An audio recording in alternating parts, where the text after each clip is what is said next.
So I'm 10 years old, and my brother's 11.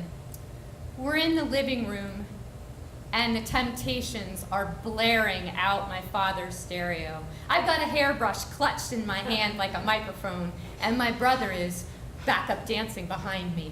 And out of the speakers it's, I've got sunshine on a cloudy day when it's cold outside. My brother swooping across the marigold semi-shag carpet.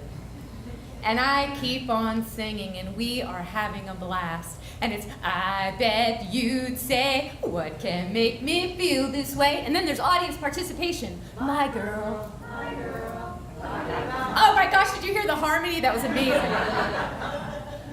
And my brother and I keep singing, and we back up dance across that carpet. My brother and I were really good friends when we were little kids. And part of that's because sometimes we only had each other. So I want to take you back to Bungalow Park, circa 1973. My brother and I lived at my grandma's house at that time, and part of the reason we loved living at grandma's house was there was a playground. There was a playground right across the street from her house. And on that playground, there was the typical 1970s equipment, very much like Aaron had described. It wasn't that small plastic stuff you see nowadays. No, it was a steel sliding board, 13 steps up to the top. And I don't know if any of you did this, but we used to take wax paper and we would wax that slide until it was super slick. And if you wanted a really scary ride, you could ride down on the wax paper, sort of screaming all the way down, landing on concrete. But we lived to tell the tale. And we had monkey bars and we had swings. But I gotta tell you, the favorite thing for me about that playground were the trees. These towering sycamores reaching way up high into the sky. And oh, how I wanted to climb those trees. But you see, I was really small. At the age of 6, I was more the size of a 3-year-old. I was only 3 pounds when I was born. They'd called in the priest for last rites because they didn't think I was going to make it, but I guess I was a bit of a fighter because I'm still here. And those trees on that playground would beckon me to climb. But like I said, when I was 6, I was the size of a 3-year-old, and no matter how hard I willed myself up to that first branch, I couldn't reach. Well, my brother, he was usually with me on the playground, and the other thing you need to know about this neighborhood is it was almost all boys, and they were all older. And then there was me. Somehow they kind of humored me and let me tag along, and I guess that's because my brother probably talked them into it. But this one late morning in the summer, my brother and all of his friends are getting ready to climb that tree. In fact, Paul Fisk is already up there, and so is Stevie Fenner and Mark French, and I'm standing at the bottom and I'm looking up at them, and I want to climb.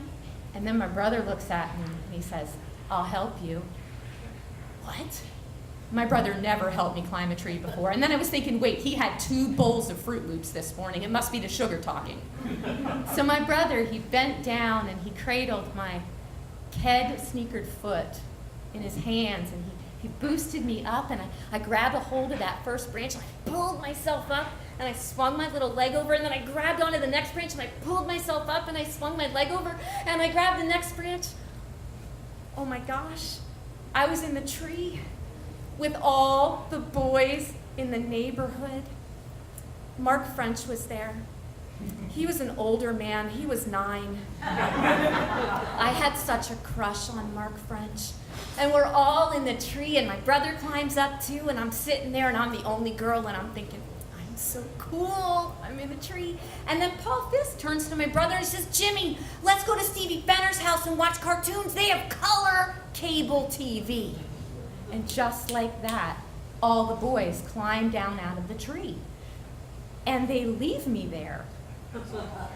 And then I have a realization. I knew how to climb up the tree. I had no idea how to climb down. And then I made a really big error in judgment. I looked down. And I had climbed up a lot farther than what I had realized. And I grabbed a hold of that trunk of that tree, and then I kind of went into a bit of a tizzy, and I said, oh my goodness, I've climbed up, and I don't know how to climb down, I don't know how to climb down, I don't know what I'm going to do, what am I going to do, what am I going to do? and I was crying. And then I stopped for a moment, and I thought about the one person who was always there no matter what had happened. My grandma. My grandma, who was the sunshine in the clouds of a chaotic childhood. And so I called out as loud as I could. I called out, "Grandma, Grandma, help!"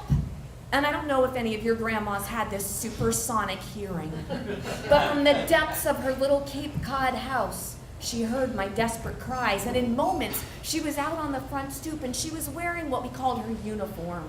It was a $4 house dress from the dime store Woolworth and Wilco, and her very own blue Ked sneakers.